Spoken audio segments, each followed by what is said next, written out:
जय हिंद। आज इस क्लास में हम पदुमलाल पूनालाल बख्शी का जीवन परिचय देखने वाले हैं। एकदम अच्छे ढंग से देखेंगे, क्लास में ही याद कराएंगे। 5 मिनट से लेके 6 मिनट 7 मिनट का वीडियो होगा, इसमें आपको पूरा रटवा देंगे।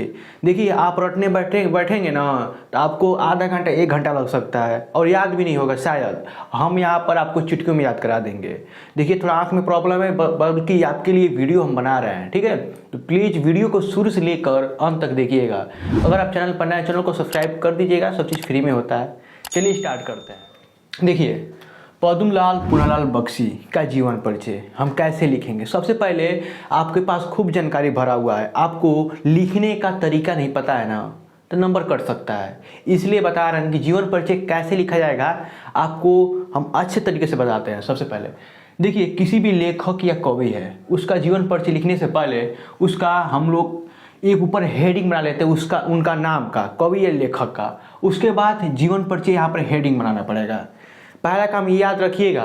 और अब तो आप ऐसे एट्रैक्टिव तरीके से लिख भी सकते हैं, क्योंकि आप यहाँ पर कोड मतलब शॉर्ट भाषा में इस्तेमाल कर देंगे जन्म, मृत्यु और जन्म स्थान, तो आपको एग्जामिनर को लगेगा कि हाँ इसको पूरा याद है, तभी यहाँ पर लिखा हुआ है।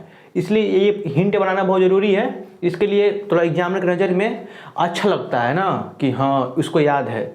इसीलिए आपको ऐसे मतलब जीवन परिचय तो ऐसे ही लिखना है, बल्कि आपको कुछ ऐड कर देना है। जैसे मिर्च मसाला नहीं ऐड किया जाता है, जैसे खाना बनता है उसमें ही इसमें भी मिर्च मसाला ऐड करना पड़ता है फुल में फुल नंबर पाने के लिए।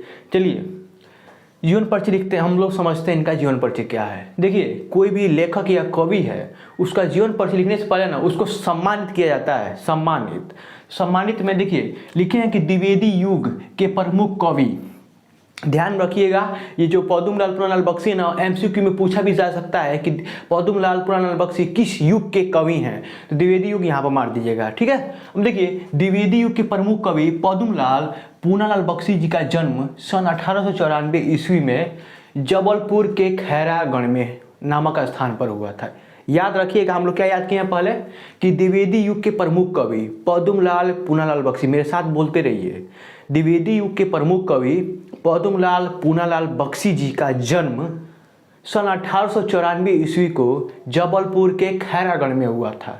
याद किए, आपके दिमाग में जैसे देखिए एक स्टेप याद किए हम लोग, मान लीजिए उनका जन्म याद किए तो कहाँ पर हुआ, जबलपुर में हुआ। देखिए, किसी का मान लीजिए हमारे बारे में आपको जानकारी लेना है तो कैसे लेंगे, उसको देखेंगे, थोड़ा इमेजिंग बनाएंगे, मतलब इमेज बनाएंगे तभी याद होगा। इनको इमेज बनाना पड़ेगा। मान लीजिए आप पदुमलाल पूनालाल बख्शी से आप मिले हुए हैं, ऐसे इमेजिंग कीजिए और उनके बारे में आप जानकारी लेना चाहते हैं, तो कैसे लेंगे, ये इमेज बनाना पड़ेगा। हम पदुमलाल पूनालाल बख्शी से हम मिले हैं, तो उनका जन्म हुआ था 1894 ईस्वी में हुआ था। एक जबलपुर गाँव है, जबलपुर मतलब है जिला, वहाँ पर एक गाँव है खैरागढ़, वहाँ पर हुआ था इनका जन्म। ऐसे इमेजिन करिए, बात समझिए कैसे थोड़ा इमेजिन करना पड़ता है। ऐसा नहीं कि रटना है तो ये रटने का भी तरीका अलग होता है ना, पढ़ने का भी तरीका अलग होता है। तो ये आपको समझा दिए ना कैसे याद करना है। अब देखिए, इनका पिताजी का नाम पूछ लीजिए, बख्शी जी आपका पिताजी का नाम क्या था, तो कहेंगे पूनालाल बख्शी, मेरे पिताजी का नाम पूनालाल बख्शी था। तो याद तो पहले स्टेप याद कर लिए कि द्विवेदी युग के कवि हैं और इनका जन्म सन 1894 ईस्वी को जबलपुर के खैरागढ़ में हुआ था। और उनके पिताजी के बारे में जानना जरूरी है ना। इनके पिताजी का नाम पूनालाल बख्शी था। तो कहेंगे यार आपके पिताजी का नाम पूनालाल बख्शी था तो आपके बाबा का क्या नाम था, उमराव बख्शी। थोड़ा इमेजिन कीजिएगा ना, एकदम आसानी से याद होगा। कहेंगे इनके बाबा जी का नाम उमराव बख्शी था। पूनालाल बख्शी जी, पदुमलाल पूनालाल बख्शी जी, आपके पिताजी का नाम तो क्या था, पूनालाल बख्शी था। आपके बाबा का क्या नाम था, उमराव बख्शी था। आपका जन्म कहाँ पर हुआ था, जबलपुर के खैरागढ़ में हुआ था। कब हुआ था, 1894 ईस्वी को हुआ था। मेरे साथ बोलेंगे तभी याद होगा। अब देखिए, और ये जो थे ना इनके पिताजी और इनके बाबा जी, ये दोनों लोग साहित्य प्रेमी थे और कवि भी थे। याद रखिएगा, इनके पिताजी और बाबा जी साहित्य प्रेमी थे और कवि भी थे। थोड़ा प्रॉब्लम हो रहा है, आँख में थोड़ा चोट लगा हुआ है, टेंशन मत लीजिए, हम आपके लिए जो कर रहे थे, आप वीडियो को लाइक कर दीजिए, ठीक है।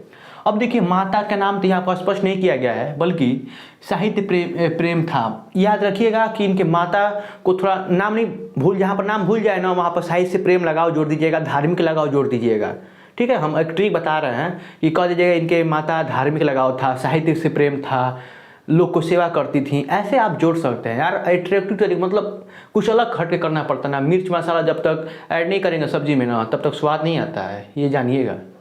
अब देखिए इन्होंने ये सब हो गया, बल्कि जो बीए के पास करने के बाद इन्होंने सरस्वती में अपनी रचनाएं प्रकाशित करना प्रारंभ कर दिया। एक सरस्वती संपादक है, उन्होंने अपना जो बीए पास किया ना, तो सरस्वती एक संपादक है, पत्रिका वाला संपादक करता है, उसमें अपना पत्रिका प्रकाशित करने लगे। बाद में सरस्वती के बाद जो अन्य पत्रिकाएं होती हैं उनमें भी अपना रचनाएं प्रकाशित करने लगे।